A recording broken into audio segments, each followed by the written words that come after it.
Take ଦିलीପ YouTube ଚ୍ୟାନେଲରେ ଆପଣମାନଙ୍କୁ ସ୍ୱାଗତ। ଆପଣମାନେ ପେନିୟର ବାୟରେ କେମିତି ଆଧାର କାର୍ଡ଼ ସାହାଯ୍ୟରେ ପଇସାଟି ୱିଡ୍ରାଲ୍ କରିପାରିବେ ତାହା ମୁଁ ଫୁଲ୍ ପ୍ରୋସେସ୍ ଆପଣମାନଙ୍କୁ ଜଣାଇବି। ଚାଲନ୍ତୁ ଭିଡ଼ିଓଟି ଷ୍ଟାର୍ଟ କରିବା। ପ୍ରଥମେ ଆପଣମାନେ ଲ୍ୟାପଟପ୍ରେ ହେଉ କିମ୍ବା ମୋବାଇଲରେ ହେଉ ଆପଣମାନେ କ୍ରୋମ୍ ବ୍ରାଉଜରଟି ଓପନ୍ କରିନେବେ। ଓପନ୍ କରିସାରିଲା ପରେ ଗୁଗଲ ସର୍ଚ୍ଚ ବାରରେ ସର୍ଚ୍ଚ କରିବେ ପେନିୟର ବାଏ। ସର୍ଚ୍ଚ କଲା ପରେ এইଭଳି ଗୋଟିଏ ଇଣ୍ଟରଫେସ୍ ଆସିଯିବ। ଆପଣମାନେ ପ୍ରଥମ ଲିଙ୍କରେ କ୍ଲିକ୍ କରିବେ। କ୍ଲିକ୍ କଲା ପରେ এইଭଳି ଗୋଟିଏ ପେଜ୍ ଓପନ୍ ହେଇଗଲା। ଆପଣଙ୍କର ୟୁଜର ଆଇଡି ବା ମୋବାଇଲ ନମ୍ବର ଆଉ ପାସୱାର୍ଡ଼ଟି ଦେଇ ଲଗ୍ଇନ୍ରେ କ୍ଲିକ୍ କରିବେ। ଲଗ୍ଇନ୍ରେ କ୍ଲିକ୍ କଲା ପରେ ଆଉ ଗୋଟେ ନୂଆ ପେଜ୍ ଓପନ୍ ହେଇଗଲା। ଦେଖନ୍ତୁ ସର୍ଭିସ୍ ଗୁଡ଼ାକ ଦେଖି ନିଅନ୍ତୁ। ଏପିଏସ୍ ସର୍ଭିସ୍ ଅଛି, ଆଧାର କାର୍ଡ଼ରେ ଉଠାଇ ପାରିବେ, ମନି ଟ୍ରାନ୍ସଫର କରିପାରିବେ, ଆଧାର ପେ କରିପାରିବେ ବା ମାଇକ୍ରୋ ଏଟିଏମ୍ରେ ଆପଣମାନେ ୱିଡ୍ରାଲ୍ କରିପାରିବେ। ଏଗୁଡ଼ାକ ବହୁତ ସର୍ଭିସ୍ ଗୁଡ଼ାକ ଅଛି। ତ ଆମକୁ ଆଧାର କାର୍ଡ଼ରେ ୱିଡ୍ରାଲ୍ କରିବାର ଅଛି। ଏପିଏସ୍ରେ କ୍ଲିକ୍ କରନ୍ତୁ। କ୍ଲିକ୍ କଲା ପରେ ଏମିତି ଲୋଡ଼ିଂ ଟିକେ ନେବ। ଲୋଡ଼ିଂ ନେଲା ପରେ ଦେଖନ୍ତୁ ଏଇଠି ଆଉ ଗୋଟେ ପେଜ୍ ଓପନ୍ ହେଇଗଲା। ଏଇଠି କଷ୍ଟମରର ଫୋନ୍ ନମ୍ବରଟି ଆପଣମାନେ ଟାଇପ୍ କରିବେ।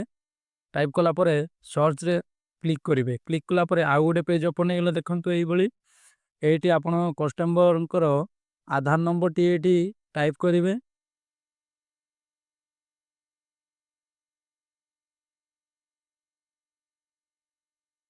ଟାଇପ୍ କରିସାରିଲା ପରେ କଷ୍ଟମରର ବ୍ୟାଙ୍କଟି ଚୁଜ୍ କରିବେ ବା ସିଲେକ୍ଟ କରିବେ।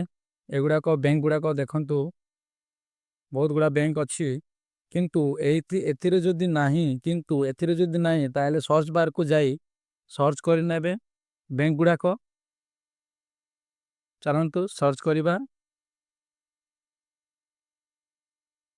ବ୍ୟାଙ୍କ ଅଫ୍ ବରୋଦା ମୁଁ ସର୍ଚ୍ଚ କଲି। ଦେଖିନିଅନ୍ତୁ ଆସିଗଲା। କ୍ଲିକ୍ କଲି। ଆପଣମାନେ କ୍ୟାସ୍ ୱିଡ୍ରାଲ୍ କରିପାରିବେ।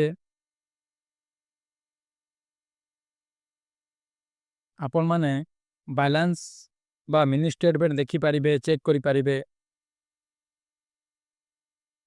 ଆଉ କ୍ୟାସ୍ ଡିପୋଜିଟ୍ ମଧ୍ୟ ଆପଣମାନେ କରିପାରିବେ। ଏଇଠି ଆମାଉଣ୍ଟଟି ଟାଇପ୍ କରିବେ, ଯାହା ଆମାଉଣ୍ଟ ଆପଣମାନେ ଡିପୋଜିଟ୍ କରିବେ। ଠିକ୍ ଅଛି। ଆମକୁ ତ ଡିପୋଜିଟ୍ କରିବାର ନାହିଁ। ଆମକୁ ପଇସା ୱିଡ୍ରାଲ୍ କରିବାର ଅଛି, ମନି ୱିଡ୍ରାଲ୍ କରିବାର ଅଛି, କ୍ୟାସ୍ ୱିଡ୍ରାଲ୍ କରିବାର ଅଛି।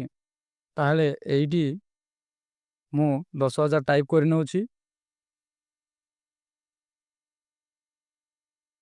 10,000 ଟାଇପ୍ କରିସାରିଲା ପରେ ପ୍ରୋସିଡ଼ରେ କ୍ଲିକ୍ କରୁଛି।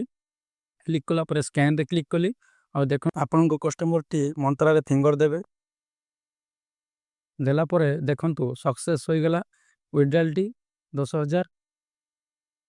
ଏହିଭଳି ଆପଣମାନେ ପେନିୟର ବାଇ ଆପ୍ରେ ମନି ୱିଡ୍ରାଲ୍ କରିପାରିବେ ଆଧାର କାର୍ଡ଼ରେ ବା ଆଧାର କାର୍ଡ଼ ବେସିସ୍ରେ, ଇପିଏସ୍ରେ।